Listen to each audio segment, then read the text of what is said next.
বন্ধুরা আজ খাবো জল ঢালা ভাত, বুঝলে তো।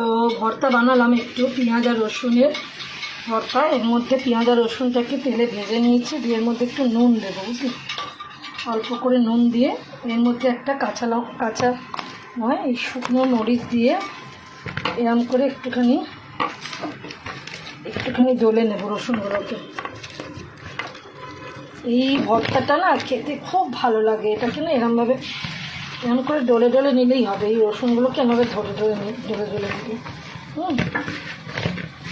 এরমভাবে ডলে নিলে এই ভর্তাটা দিয়ে না শুধু ভাত মেখেই খাওয়া যায়।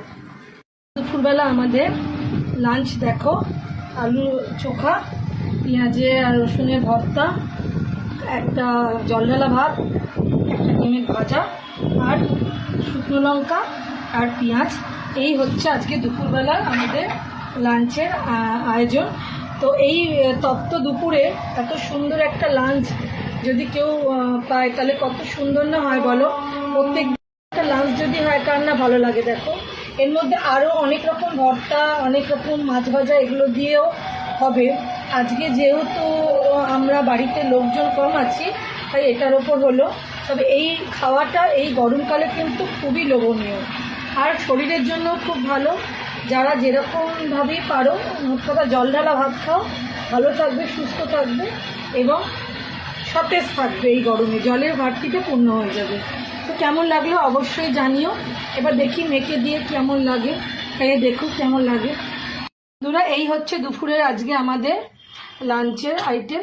আমরা মামিই আছি, ওর বাবা অফিসে থেকে মনে হয় খেয়ে আসবে বলে দিল, আর ওরা খেয়ে বেরিয়ে গেছে। এই হচ্ছে আজকে আমাদের দুপুরের খাওয়ার আয়োজন। কেমন লাগলো তোমাদের অবশ্যই কমেন্ট করে জানিও আমাকে। আর কার কার এরকম প্রিয় বলো। আমি পরের দিন যখন আমরা দুপুরবেলা সবাই বাড়িতে থাকবো, এই জলঢালা ভাতের সাথে আমি অনেক রকম ভর্তা বানাবো, 2-3 রকম, আর তোমাদের সাথে অবশ্যই শেয়ার করব।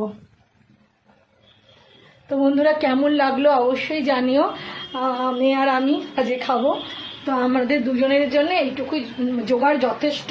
এমনিতে মেয়ের শরীর ভালো না, ও এমনিতেই না হ্যাঁ করছে, তার উপর আমি বললাম যে এইটুকু দিয়ে খাও। আর ছেলে তো বলেই দিয়েছে, বড় ছেলে, মা আলু ভাজা আর জল ঢালা ভাত করো, হ্যাঁ আমি মটর ডালে বড়া করো, যাই হোক আমি যেভাবেই হোক চেঞ্জ করে দেবো। তো সবাই ভালো থেকো, সুস্থ থেকো, আর পাশে থেকো। কমেন্ট করে অবশ্যই জানিও কার কার জল ঢালা ভাত প্রিয়। তো ঠিক আছে বন্ধুরা, টাটা, পরের ভিডিওতে দেখা হচ্ছে তোমাদের সাথে।